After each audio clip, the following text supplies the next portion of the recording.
Welcome to the KDA meeting. We'll start out the day with the pledge to the flag.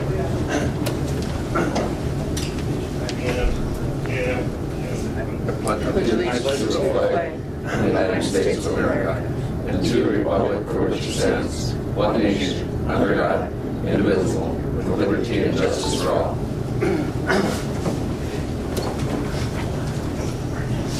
Okay, the first item on the agenda is to approve the agenda. What's your pleasure? Mr. Chair, we'll move the chair. Move the agenda. Okay, motion by Brian, do I have a second? I'll second, so. Second by William. So any further discussion on that? No additions to the agenda? Okay, those in favor? Aye. Aye. Those opposed? Okay, motion approved. So the next item is to approve the minutes of the last KDA meeting, and we've all had a chance to review that, so motion to approve the minutes. I'll move, Mr. Chair. Okay, motion by Kevin, do I have a second? Yes. Second by Wayne. So any further discussion on the minutes? If not, those in favor? Aye. Okay, opposed? Okay, motion passes.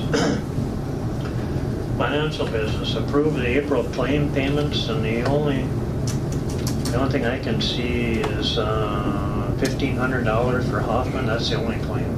That's correct. And might as well, we can go down to the next one. Approve the April accounting report, and the accounting report shows that payment to Hoffman $500 for miscellaneous operating. Is there anything else, Jenny, we need to talk about? The only other, the revenues that we received for the month of April are highlight. We did receive the tax forfeit apportionment, and the other change that I did make to your financial summaries, I included the budget for recap. We had made a budget adjustment, and I didn't put those budget numbers in there, so you could see the remaining balance of what I'm projecting is left in the recap project. Yeah. That's the only changes that I have. Mr. Chair, I will move on April claim payments and the accounting report. All right, motion to approve by Kevin, do I have a second? I will second. So, all in favor? Aye. Okay, opposed? Okay, motion passes. That was easy. So I think we can move on to the Rainy River Community College Nursing Program update, if you guys want to come up. Good morning. How's it going? Neighbor. Kind of still. Many years. Our folks are still out there. They are. We're studios last night out there. Are they? Good morning. Good morning. All right. You won't be. You'll just sit there. Good morning, everybody. Good morning. Mr. Chair, we all right? I'm going to ask for introductions. I'm Roxanne Kelly. I'm the new provost down at the college. I'm not so new anymore. I've been there 9 months. It seems like yesterday, but they're all thinking I've been there for years. So it's my pleasure to be here today. Nursing is something that's very near and dear to my heart. I was a nurse in my first career and have a great interest in keeping our nursing program alive and well so that we can serve the community that we live in and love. So I have with me today Donita Edestead, who is our Director of Nursing, and Emily Ahrens, who is our Financial Officer, and I'm sure she's the one that you're going to want to ask most of the questions to. She really doesn't want to be here. That's all of us. We've been saving up for her. Okay, good. Great. I'm so glad. It probably wouldn't make, perhaps it would be a good idea for us to go around and introduce ourselves. Absolutely, Are you that okay would be with great. Yeah, because there's tons of people in the building here too that. Okay, Wade, why don't you go ahead? Wade Mallett, County Commissioner. Ron Norby, County Commissioner. I'm Wayne Stoy, County Commissioner. Kevin Ady, County Commissioner. Brian McBride, County Commissioner. You guys can introduce yourself. Yeah. But I guess maybe I would just maybe ask for the audience. Yeah, why don't we go ahead, Jenny is just, She's not listening. she's worried about financial stuff, see. Jenny Herman. You want everybody? Yep. Sure. Yeah, go ahead. I think so. Here next. were introduced. Oh, Randy Thompson, FOE, Fort Francis. Yeah, Randy, you weren't getting out of this. Whitney Jackson, the journal. Paul Levitt, Kuching Economic Development Authority. Pete Mikowski, Senator Tina Smith's office, formerly with Senator Franken's office, so I'm extremely interested in hearing about the nursing program. And I'm also Wade's probation officer.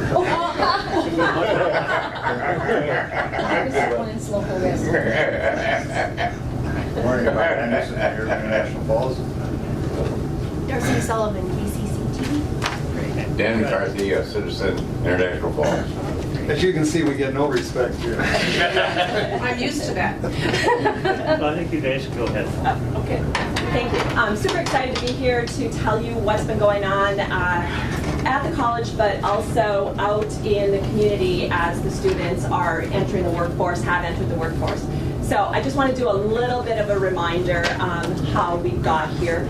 Up on the screen are all of the partners that we've had as part of our advisory council, as part of our group with the healthcare initiative.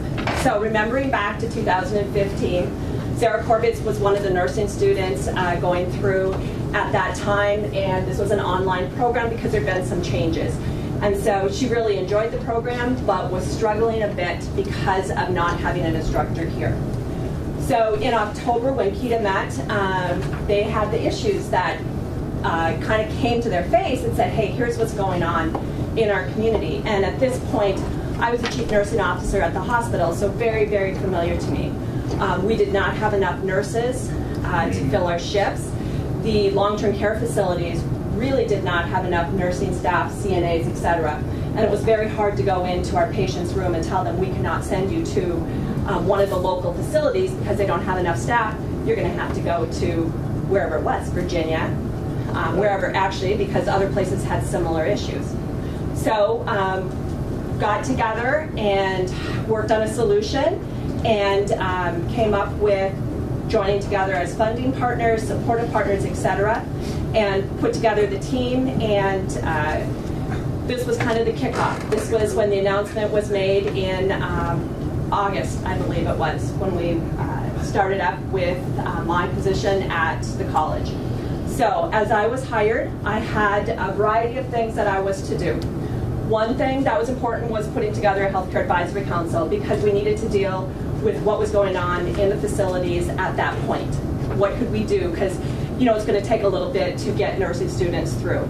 I also needed to instruct the current students because they did not have an on-site instructor, recruit future students, and look at what else could we add to the college to help with needs that are out there in the healthcare area.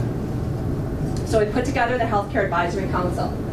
The council consisted of all local facilities. I believe there were about 13. And coming to the table was from Fairview, Assisted Living, clinics, Essentia Rain Lake Medical Center, etc. And this, in my book, was quite an accomplishment because we brought all of the entities together at the table to share a common concern. There was no competition, there was no friction. It was really a neat time to see everybody come to the table and work together. So we put together what is your needs, what do you have for open positions? And as you can see from the slide, there were a lot. There were a lot. Total were 59. Looked at retirements. Nurses, 15 and 5 years. That's very significant. So what was the challenge? And I think that this is a challenge that faces many employers in our community, not just healthcare, but it was qualified staff. People weren't interested in going into nursing. Shift work, daycare, all of those things came into play. So the advisory council continued to meet monthly to kind of brainstorm and come up with things. And my position was to facilitate, but also to take their ideas and try to put them and see them come to light, okay, so that we could have some action. So the first thing that I needed to do was obviously instruct the current students. We had a beautiful simulation lab, and I had visited other colleges. This lab is very high-end. It's absolutely fabulous. So we had simulation lab that I needed to instruct in. Was there to tutor and mentor these students and to support them while they went through their clinicals. And we went to clinicals at the hospital and the nursing home. And this last year we went to Little Fork, and we've gone to Ascension Clinic. So we tried to spread out all of our clinical time. But as these students were going through, we knew that we needed to try to fill future classes. So recruitment that first year was really big. One of the things that I did was to put together a career student club. So anybody who had an interest in nursing, because it's a long step. Once you decide, hey, I'm going to be a nurse, I come in and I got to take my anatomy and physiology and all these other classes. So how do I keep them interested in nursing and make them still feel like they're included and stimulated to grow in that area? So I did this club, took the pre-nursing, I did practical nursing students, and the next year we added RN students. And if they were interested in therapy, wellness, anything like that. So we were meeting monthly. I brought in student speakers to interest them, to motivate them. As you can see, I have speech therapist, nurse practitioner, first assist, etc. So we had, I think it was 18 students that were coming to the group. But then I discovered as I went out and did some high school visits, which I did a lot of high school visits that year. We did college fairs, job fairs, all sorts of things. I really was out in the community and beyond looking to recruit. But by the time they're at high school, like at seniors, they kind of made up their mind with what they want to do. So I needed to go back and look for a younger audience. So I connected back with Girl Scout leaders, Boy Scout leaders, 4-H, brownies, as young as that. Brought them into the lab. This group came in, worked on their health and safety. And so we had a great time getting them to actually have some hands-on activities. And of course, when I went around the table and said, what do you want to be when you grow up? A lot of them wanted to work with animals. Not one of them wanted to go into nursing. So that told me I needed to continue to reach out to that younger audience. And in fact, right now I am doing the junior achievement volunteers in the classroom with 4th and 5th graders just to get the word in there, and we're talking about careers. So stimulate them through that avenue also to think about nursing and healthcare. So beyond recruiting, we need to get the students hired. 2 years in a row now, we have done a job fair. We did on-site interviews. We had daycare booths set up so they could learn about daycare assistance. I believe we had about 13 businesses that attended, and it was last year we did it in February. This year we did it at the end of April as students were graduating.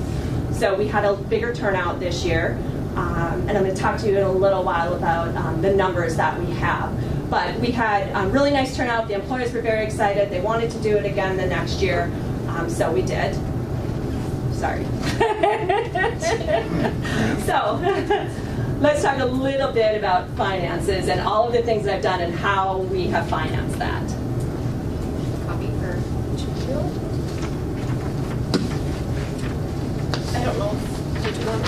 Would you like one? Is there one for Jen? Yes. I'll take whatever. I'll take pass over there. Thank you. They all want one as well.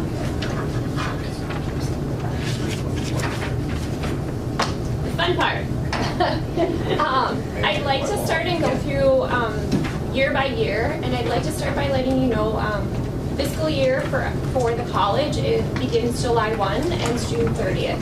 So when I talk about fiscal year 17, where we're going to start, first column, I'm talking about July 1st, 2016 through June 30th, 2017. So just so that you can understand, we're not on a calendar year at the college, we're a little bit different.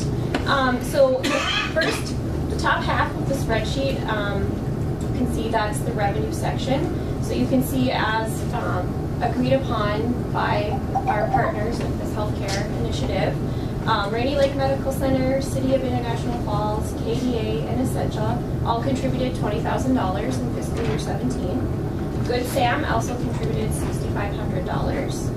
And the college was able to secure a $90,000 U.S. Department of Agriculture grant, Small Business Development grant. So we did have that for fiscal year 17. Appropriation, this is kind of a vague, this is the state appropriation money that we get at the college after NEHEAD does their calculations, and it's loosely based on full year enrollment students. So this is the amount we've assigned to the nursing program based on the number of students in the program. Nursing tuition, again, totally based on the number of students that are enrolled in nursing courses. And then leveraged equipment. And in fiscal year 17, the legislature had a program called leveraged equipment, in which you could get up to $50,000 of matching funds from the state if you had $50,000 of outside contributions. So from community partners, had to be non-state, non-federal money. So we were able to spend $45,000 in fiscal year 17, and we received the leveraged equipment match. So total revenue in 17 was $259,500. On the expense side, director salary and benefits, you can see there. Travel, entirely related to the program. Advertising and recruiting, supplies and materials, ICC program, salary and benefits. So the way that the ICC, our RCC partnership works is that there's technically 3 cohorts within the program. One is an ICC on-ground cohort, one is an ICC online cohort, and then we have the Rainy River on-ground cohort. So we pay for 1/3 of nursing direction. So the ICC cohort, is that Itasca Itasca Community College, Just so yes, people- sorry, yes, Itasca. That's why we meet. We like our little Automatic. acronyms at Rainy, yeah. And HCC is Hibbing? HCC is Hibbing, yes. And Hibbing has the RN program, and Itasca has practical nursing programs. So those are kind of our partners in the two programs that we're offering. Then we have Itasca program travel. So those are for our students. I believe they travel to Grand Rapids area for OB clinicals. Not for clinicals, they do a skills lab. A skills lab. Yeah. Okay. Yeah. Perfect. And then the leverage equipment money that we spent, the $45,000. So total expenses in 17 were $197,600. So carry forward from 17 is $61,840. So we've carried that forward into 18. For fiscal year 18, again, we've got the $20,000 from Rainy Lake Medical Center, City of International Falls, KDA, and Essentia. The USDA grant was a 1-year grant, so we did not have that in fiscal year 18. HCC clinical reimbursement. So in the current fiscal year, which will end June 30th, Danita taught almost all of the Hibbing RN program clinicals for students located at Rainy River. So Hibbing pays us back for Danita's time teaching the clinical portion of the Hibbing RN program, because those students are technically, their tuition is being paid to Hibbing, so they're paying us back for their instruction. Then again, we have the FYE appropriation, slightly less than 17, because again, we're losing status in the framework just due to lower enrollment. And then nursing tuition, we did take a 1% reduction in tuition rates in fiscal year 18 from 17, so that's why you see the dip there. And then leveraged equipment, our intention is to spend $55,000 this year for leveraged equipment. And then, so just shy of $270,000 in income in 18. For expenses, again, you can see the exact same categories as before, totaling $197,000. So again, in 18, we're going to carry forward $72,800 into 19, which will start July 1. So the difference in director salary benefits is some of the reimbursement you're giving? So part of the USDA grant was, because it was a competitive grant, we were able to pay Danita a premium to do additional work we wanted done in 17. Okay. That once That the was the grant is difference. over Yep. in 18, part of the That faculty was contract is to we set can't up pay the program premium. and all that. Yes. All right. Yep. Any other questions about 17 or 18?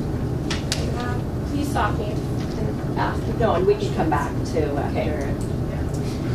So for 19, again, $20,000 match from Rainy Lake Medical Center, City of International Falls, KDA, and Essentia.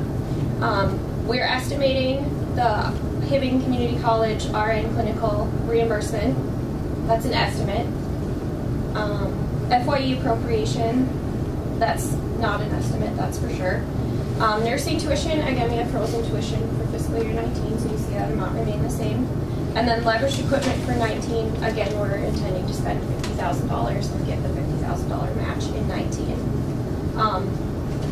On the expense side, you can see there, expenses totaling $203,000. We had revenue totaling We're estimating revenue totaling $277,800. We are hoping to carry forward roughly $74,500 into fiscal year 20. Fiscal year 20 will be the first year that we don't have the $20,000 from our 4 partners. We're estimating that we will be continuing the Hibbing RN clinicals in fiscal year 20. Again, we need to be sure we have interest in enough students to be in the program for Hibbing to offer RN here at Rainier River Community College. It's kind of taken year by year based on interest and whether or not we can get applicants. Appropriation is an estimate. Nursing tuition, I've left it frozen for fiscal year 20. There's not a lot of appetite right now within the state to increase tuition. So I guess I'm hopeful it's going to be frozen and that we're not going to see a reduction, but a reduction is definitely possible. Leveraged equipment program, also we don't know yet. So I've left it off because we don't know if that will continue. So total revenue for fiscal year 20, we're estimating $152,400. Expenses for fiscal year 20, the only major change you're going to see is for supplies and materials. We've estimated $30,000 here compared to prior years where it's been roughly $2,500. Again, if the leveraged equipment doesn't continue, we're going to need to purchase supplies and we're not going to have the leveraged equipment funding to do so. Of course, we will be conservative and purchase the minimum amount we need for the program to be successful, but $30,000 is our estimate. And then you'll see at the bottom there, the leveraged equipment again is not something we're for sure of at this point. So expenses for fiscal year 20, we're estimating at $190,700, leaving us with a shortfall, even though we've carried it forward from fiscal year 19, of just over $38,000. That's not a good thing. That's not a good thing. It's not a good thing. Yeah. So I don't So know. actually, just carrying forward to like 21 then, so you got the 38,000 plus, there's no other carry. Right. You know, so you're 120,000 short starting at 21. Yep. Right. Absolutely. And your income, your tuition numbers, you're kind of frozen there, but the student numbers are going to dictate that, right? Absolutely. But even Yes. a couple up or down, it's not a big change in that number, is it? Couple up or down will help, up, but down will hurt. Right. Absolutely. But that's why the travel and everything, Emily and I and Dunedin made sure that we had enough travel and enough recruitment money so that she can continue to try to find students who are looking for new programs all the time in order to boost the numbers, because that's the only way we're going to drive that number up. So if this were to continue one more year, then in 21, you'd be a big shortfall. I mean, you'd have the 100,000. That'd be 120,000 Yeah. Right.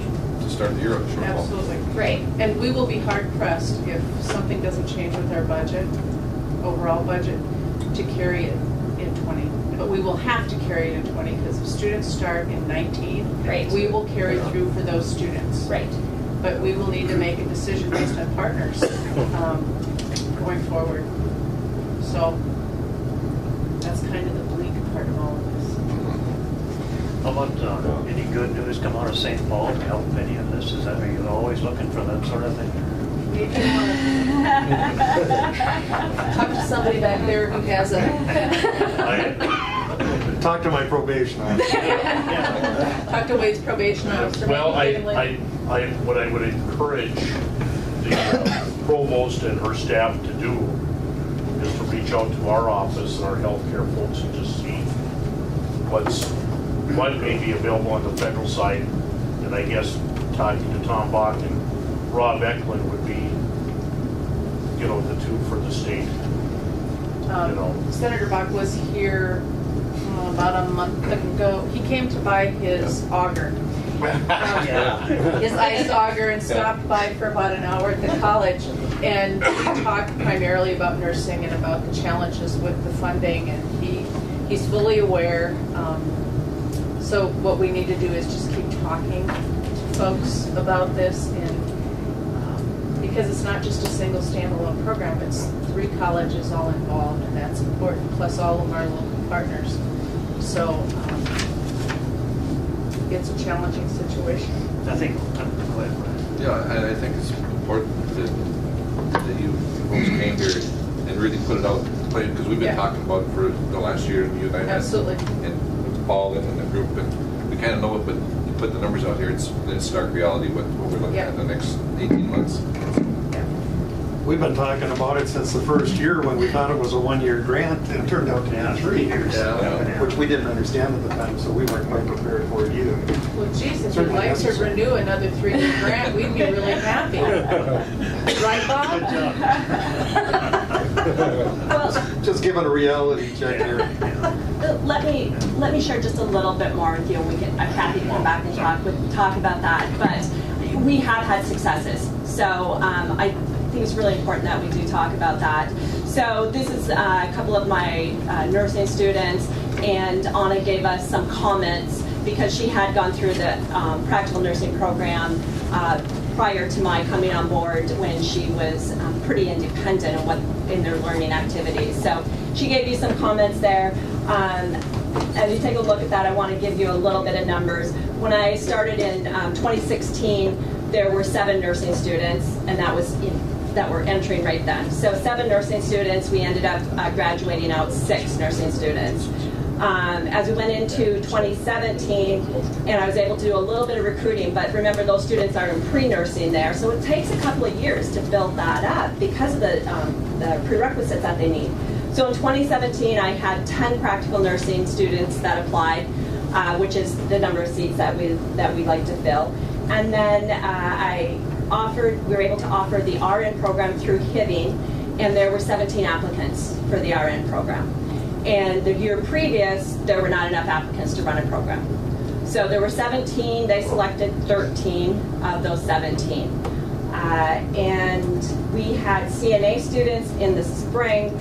We ended up with 14, because we did concurrent enrollment and we had some at Rainey.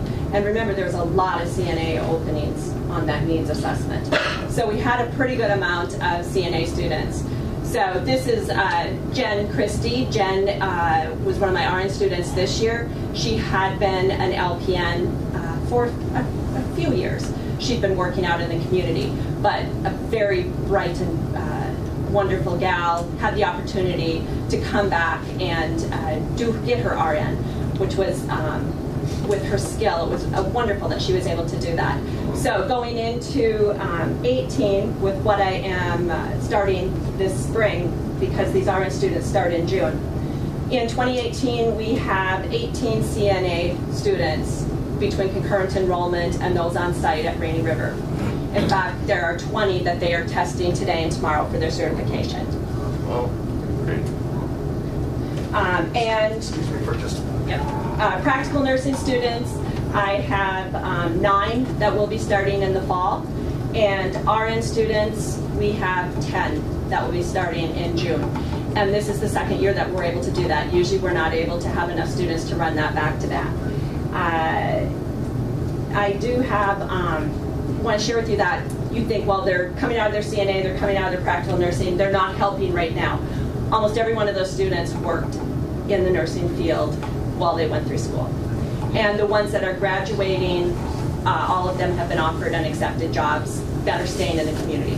I have a couple that are, one's going back to Duluth, which is where she's from, one's getting married to move to the range, one's moving, but the ones that are staying, at least half of them. And then of the PN students, half of them are going back to their RN, but they also have PN jobs that they will be working while they do that.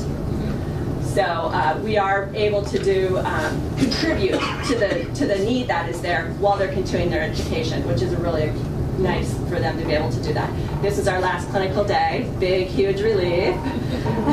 Success. That was graduation last year. And one thing I will add is this year at graduation on Friday, we will have the practical nursing students and the RN students walking in graduation and getting recognition, which we haven't been able to offer both of those at graduation before. So that was the class last year, and I look forward to adding a couple more pictures to it this spring. So it's been exciting for me. I like what I do. I love to be able to bring nursing students, someone who has an interest, and teach them to be a really great nurse, because I'm going to need a nurse at some point, and I know everybody in this room. So I want them to be top-notch. Oh, thank you. There's a little bit of alternate things we look at, and when we were meeting, the initial need was, the job openings and nursing program. The whole thing was to support Rainy River Community College. That is one of the engines that drives this community, and we need the numbers to keep this college operational and feasible. Absolutely. So, and we were looking at the whole picture rather than just strictly the nursing program. We're trying to get the numbers up. We're looking for alternative courses. I think you're still looking at that.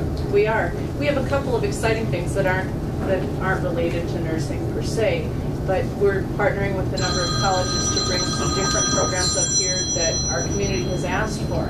Number one, they've asked for hospitality courses, and I've been able to work on a partnership with Normandale because they have one of the premier in the state, so they're going to be offering classes through us online this summer. We're also reaching out to Hibbing because the new project that's in Rainier, they need chefs. And Hibbing has a really good culinary program. So we're going to facilitate getting the folks from the new restaurant in contact with the folks at Hibbing to bring the students up here. And we'll see how that partnership develops. Because I have an interest in healthcare, Danita and I have brainstormed a number of programs. There's some shorter certificates and things that are rolling out that we haven't had before that I think are going to help us a great deal.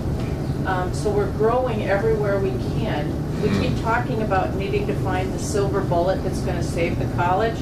And I don't think there is a big silver bullet. I think there might be some little pellets, and that's what we're looking for. And I think we're getting there. We're moving along. Sometimes I get frustrated and don't think we're moving fast enough, and I'm sure you guys do too. But education, especially higher education, takes a long time to get things changed. And I have to keep reminding myself, and Emily keeps reminding me I've only been here 9 months. So we're working diligently to provide a broader offering and to serve the community. And that's what we're doing with these programs, because we're not going to make any money on these programs that we bring up, but it's a community service, serving the community that we want to provide workers for. So please keep trying, because we need the community to survive, and the last thing this community needs is to lose one more job. So Absolutely. Question and comment, Mr. Chair, if I could. As I recall, Rainy River through this initiative does not get the credits or something? It doesn't show up as students in our college, which was one of the concerns we had. It does. We get 90% of the enrollment in the ITASC, the Community College Practical Nursing Program. We do not receive FYE or full year equivalent student numbers from the Hibbing RN program because they're strictly a Hibbing student. That's what it was. Okay. Yes. Yeah. So we don't get the student number, but we do get reimbursed. We do get reimbursed for which is this time. part of it anyway. And if any of those students take a class outside of their nursing classes, we do get credit for those because they're just our classes. Well, and with RN too, we are pretty sure those RN students that are doing their RN at Rainy River, that are choosing that, they're going to stay here in the community, which is the motivator for us. We know we need these RN students and we need them to stay here. yeah, that's terrific. And I would just offer this bit of history. This county has been extremely supportive of Rainy River Community College. We invested $1 million in that housing project because we couldn't get any state or federal funding at the time. And we had a payback plan, but after 3 years, I've been here a long time, so it was never going to pay back. And so we were out $1 million and we couldn't afford it.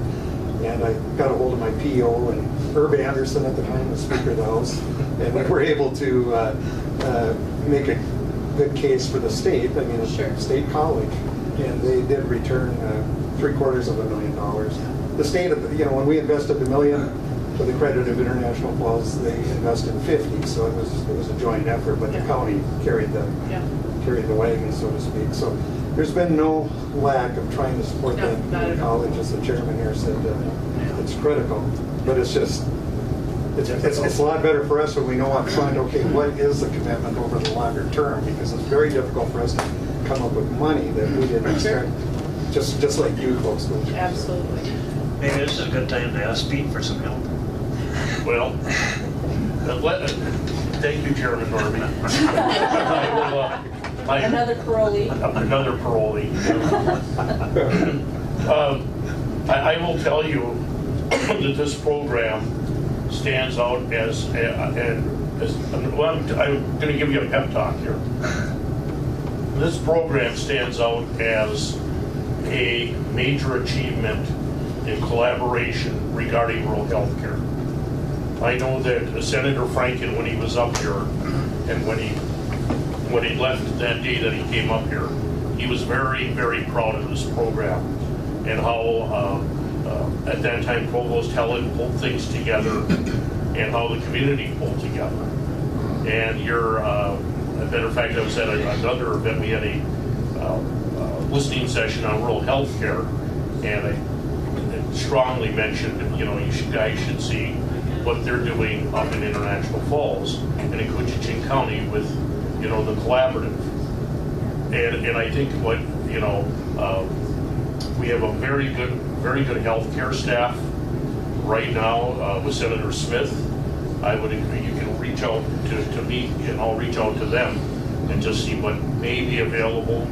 I'm going to try to get some of them up here. When they look at the map and see International Falls, there's a little bit of a hiccup, but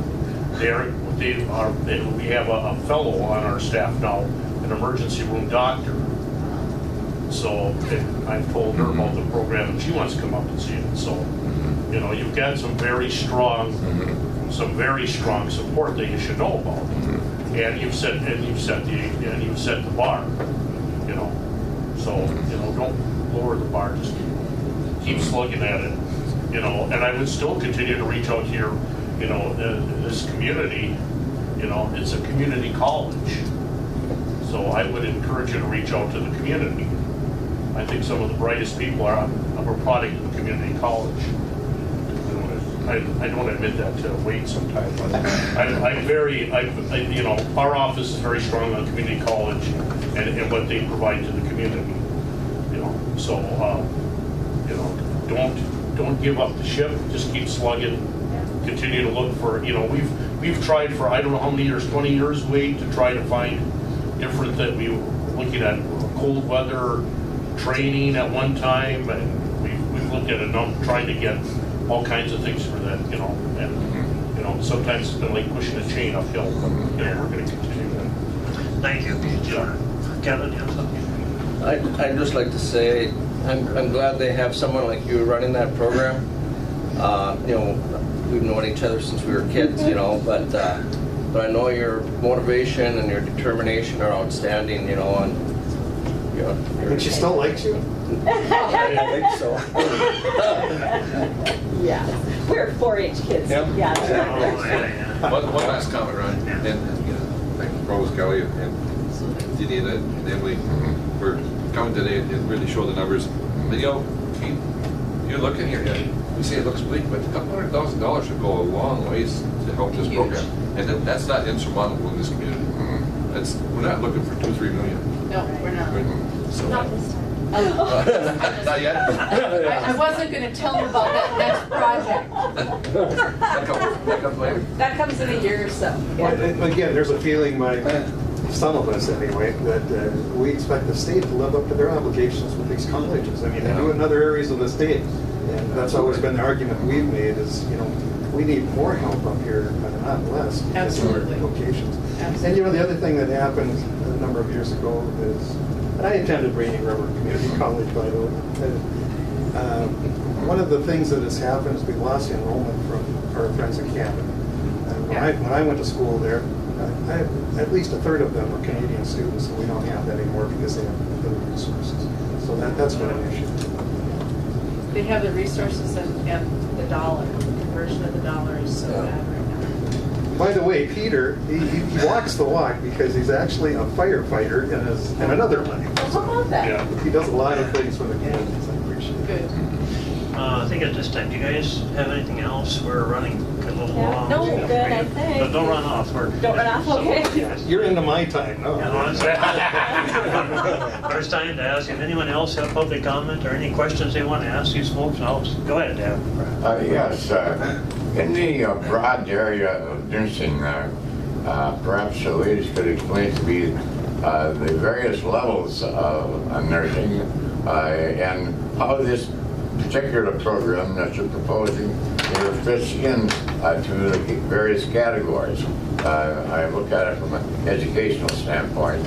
I am very educated. I'm very interested in education, and I don't have to be convinced here that there's a very, very heavy demand for this, not only by the general populace, but by the medical profession here to assist them in the carry out of their particular profession. Absolutely So, right. I'm a listener now. Okay, so I talked about CNAs, and CNAs is a certified nursing assistant. So those are your, it is a 96-hour, I can't remember how many hours, I apologize, but we do it over half a semester. They come in and they do classes and learn skills, how to transfer patients, those types of things. So those are your basic caregivers, and when they are done at their class, they need to do a certification exam and a skills exam. Okay, so those are your CNAs. And then the next level up, you would have a practical nurse. LPN? Yep, an LPN. And they have a year that they have to do their prerequisites of anatomy, those things. Then they get into the program and they have a academic year of nursing. When they're done with that, they take their boards and their license then to practical as a practical 2 years, nurse. then. 2 years with the prereqs, yes. Then you have an RN, okay? And your registered nurse, which the way that the program runs, they start in June. So the practical nursing students are ending in May, starting back up in June. They're going all the way year round, and when they're done with that, they will be have to sit for their boards to be a registered nurse. Okay? So we are offering associate degree nursing. You can go up higher, a bachelor's degree, and then to a master's, etc. But well, I'm looking way back in history. At one time, I was generally aware of a 5-year program. What are you doing in the 5th year? there was a 3-year diploma RN at one point that they eliminated that. But usually your 4-year, there'd be a 4-year program for a bachelor's degree. Okay. So a lot of the I don't say a lot. If they want to go into administration or move up, many of them will do a bachelor's degree to further their education and to move up administratively. So, and some of them will do that through BSU or Scholastica. All right. Thank you for explaining it. Absolutely. Thank you for the question, that was good. Yeah, So, that was yeah. one by one too. Yeah. Okay, anybody else for, Move to adjourn. motion to adjourn by Brian, I have a second? Yeah. Yes. Second by Kevin. All in favor? Aye. We stand adjourned, thank you. Good morning, everyone. We're going to call this meeting of the Coochin County Board of Commissioners to order. Did you do the Pledge of Allegiance? Yes, I did. We'll skip that. I will open this meeting, though, by reminding everyone in this room, today is VE Day, Victory Year. That's right. 73 years ago, I believe. Candace, am I correct? And that was the... I don't know how many years. 73. Yeah. That was the day Germany surrendered. So how many Americans died in that? And then I believe VJ Day comes up in August. But anyway, a reminder of history and what veterans sacrificed for this country. So, with that, we have an agenda before us. Any additions or deletions? Agenda.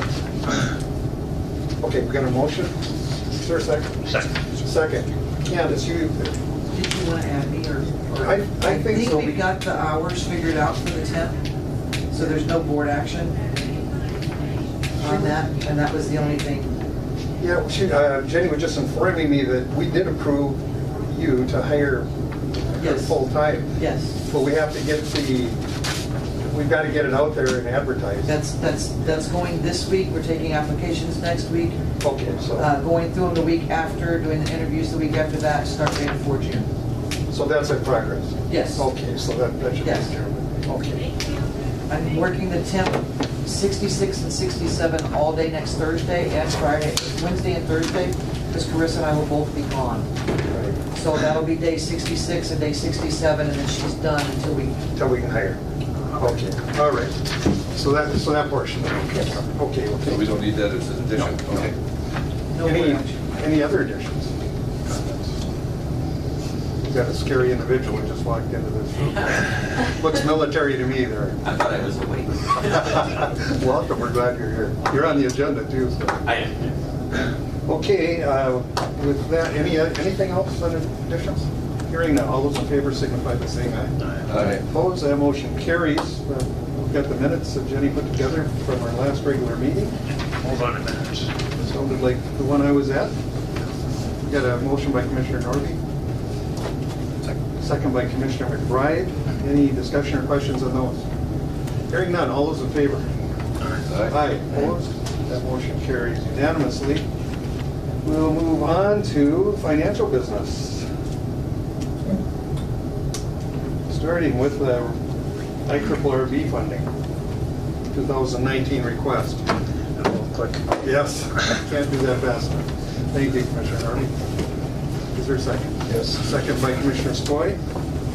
Request the funding. I think the city will be doing the same thing, Mayor. I believe you have to make a request too, don't you? Yeah. Well, you don't you?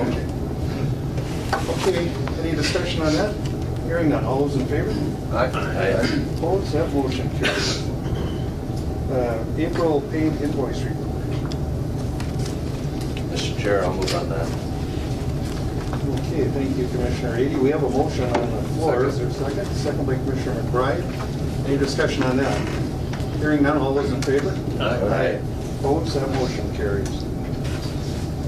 Courthouse claims.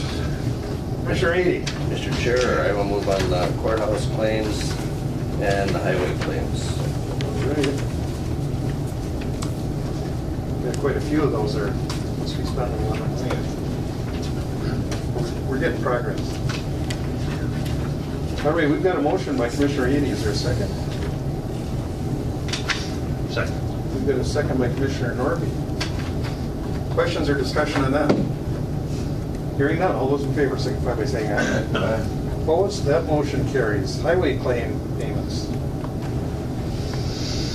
The highway claims is part of mine. Was part of that? Was part of the other one. We're doing both, okay. Well, clarification, that was both payments. C and D. So we'll move on to voided warrants. That's Sheriff's Office for you. Yeah.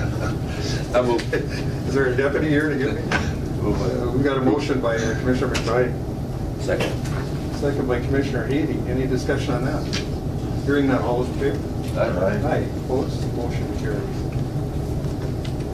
Resolution accepting the veterans transport donations.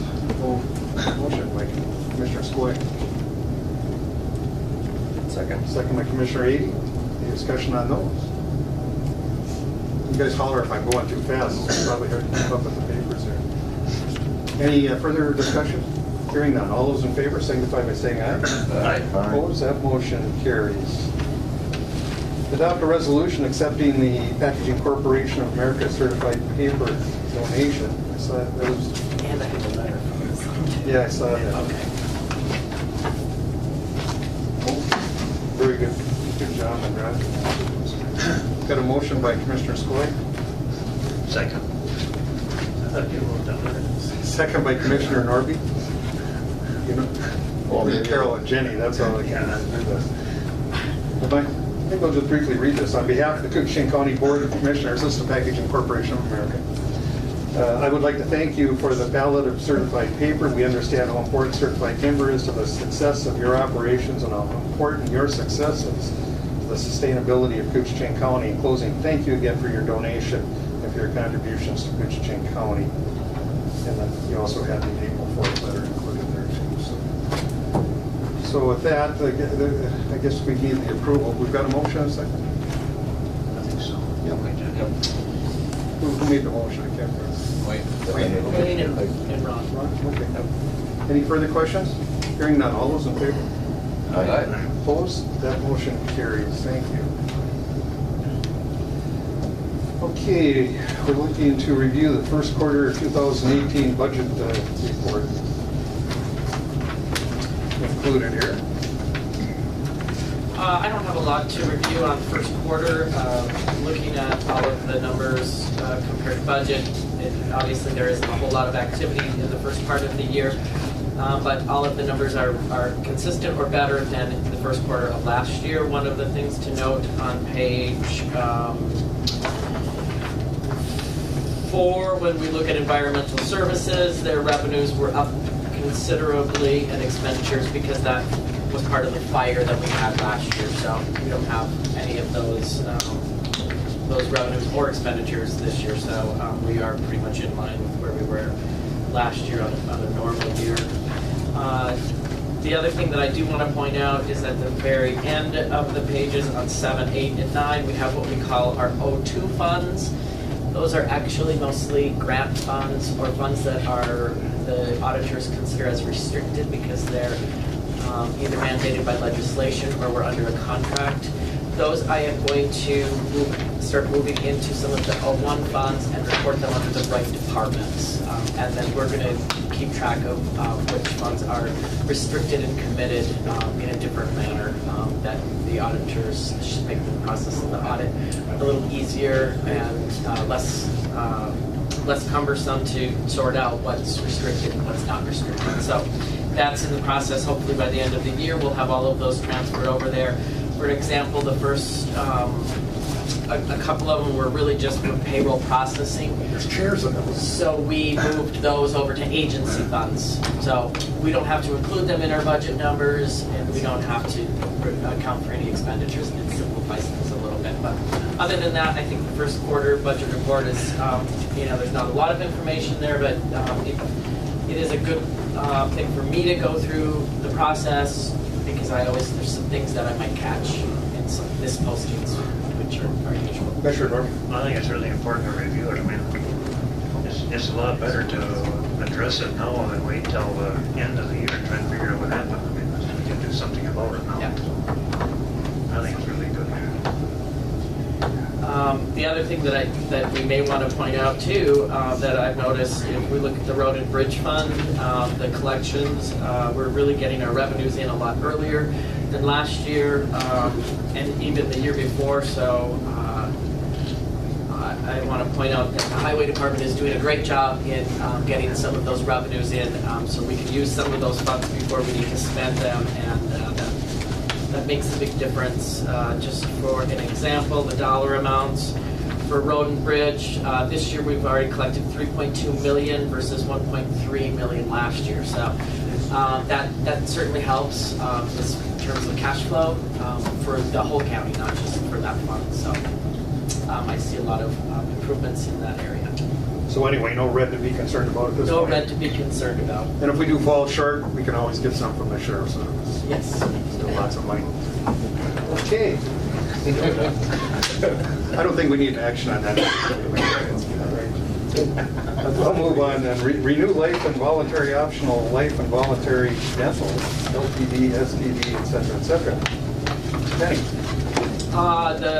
The insurance committee met and is recommending renewals. I think all of the information is laid out here on the request. Renew with Hartford for life. There's been no increases in the rates, and Hartford optional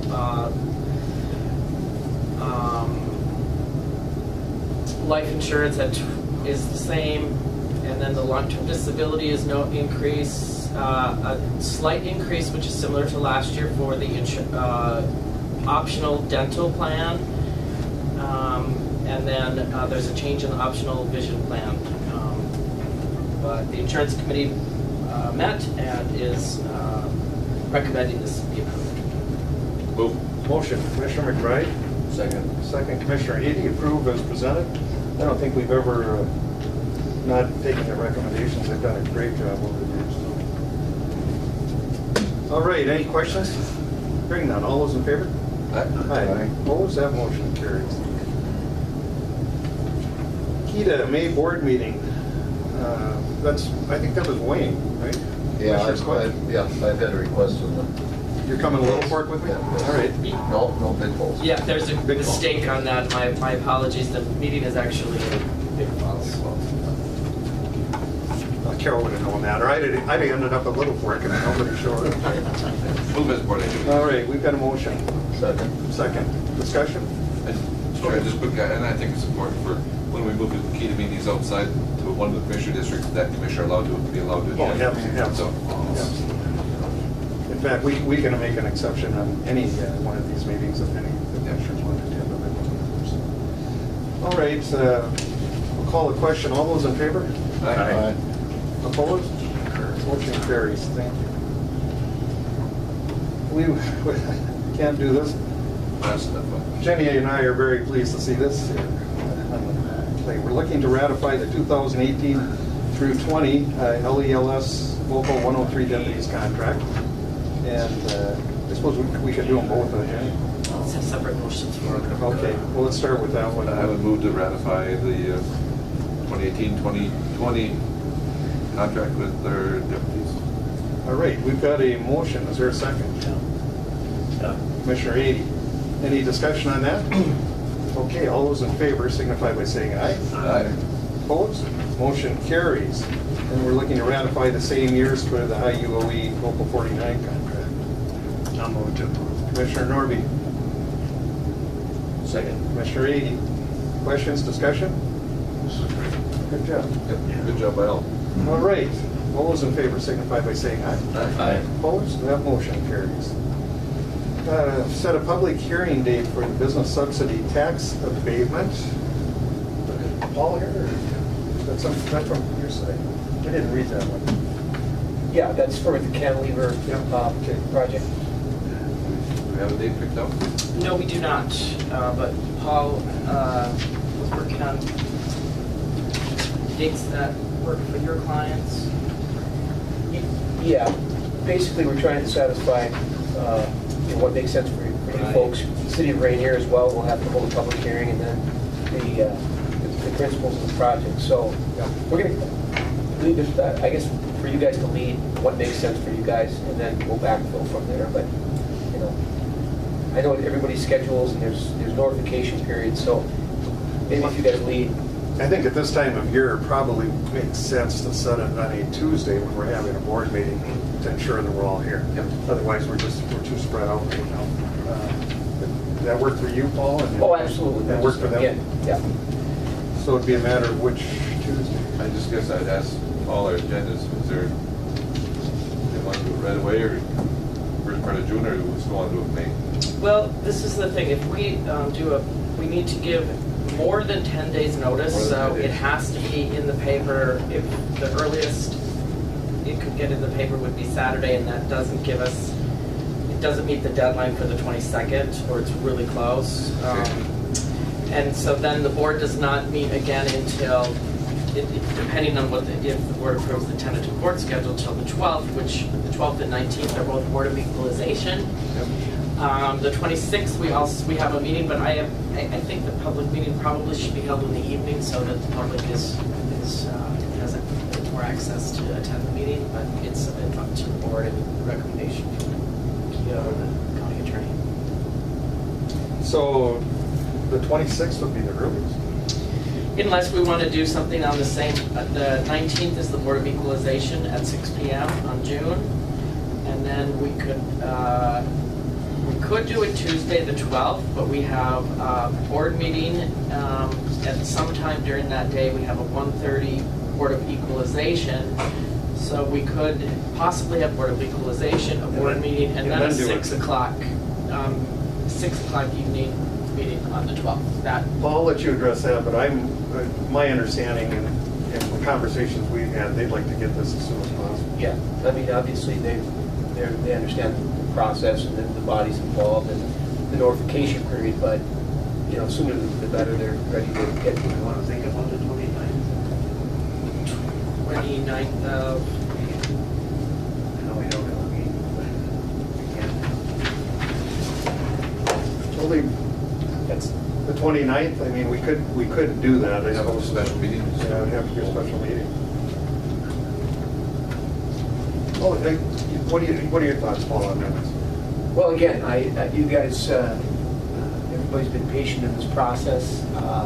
There's been a lot of support for the project. It's just the coordination, and I know there's a lot going on. So I'm always sensitive to your schedules and having these long days. So, and then the cost of a special meeting. But again, I'll leave it up to what makes the most sense for folks. Sure, go ahead. Paul, are we really holding up anything by not?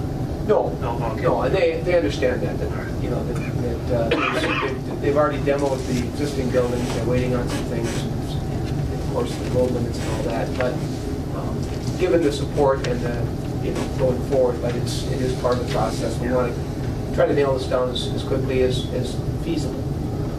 Why don't we set it for June 12th then? 6 o'clock. Yeah. Gives everybody plenty of time, make sure everything's ready. Yeah. Okay. Board okay with that? So you can do that after the BOE? Yeah. It would be probably 5 or 6 o'clock meeting, instead of 6. 6 o'clock. You like it late, Paul? I think that's good to get the public All right. involved in, yeah. 6 p.m.? Okay. We need a motion? Yes. Motion. Got a motion by Commissioner McBride. Well, second with questions. Go ahead. Second by Commissioner Skoye. Go ahead. Okay, so it's going to be that day with us going, our Board of Equalization meeting is at 6? 1:30. Oh, it's at 1:30 then?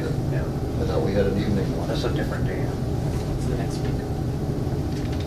So, yeah, it's, The next Tuesday at 6 o'clock. Is there a reason we wouldn't go before the Board of Equalization? you know, in consideration of Commissioner Skoye, Paul, you know, of course, having the later it is tougher goes for him. He's gonna have a long haul. Yeah, because if I'm here at 9 in the morning till 9 at night, well, but that might be too much to get it in that day too. Maybe even if we could do it at 5, that would help. Yeah, because the other meeting's at 1:30 and then at 5. Okay, fine. We do that? All right. Yep, that's all. You made the motion. You okay with that? Yeah, right, and we can schedule the county board meeting To coincide. later in the morning, and even, you know, to get into the Board of Equalization, so Yeah. we don't want to have that big break in there, so. All right. That's fine. All right. So we have a motion and a second, and that meeting will take place at 5 o'clock, June 12th. Any further discussion? You're in the courthouse. Yep. Coochin County Courthouse here. But, you know, there's another question. You expect a lot of people. Well, let's just say the courthouse, and if we end up going upstairs, we'll have a posted right here so that people don't go upstairs. We probably do it then in the third floor courtroom. And maybe we should do it there anyway, actually, because there may be quite a few people there. That's what I'm thinking. You okay with that? Yeah, of course. Third floor courtroom, Commissioner Sway.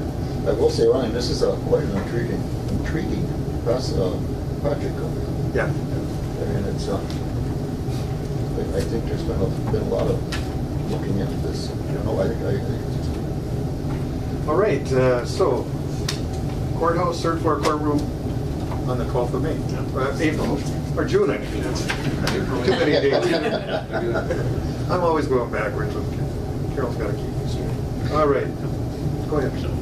So we can talk about moving the board meeting from 9:30 in the morning to something like 10:30 or She's gonna make it work, so when we're done with the board meeting, we move right into the. I'm thinking we could do it we could do the Board of Equalization at 1:30 and maybe a 4 o'clock board meeting, depending on how much business, even 3 or 4.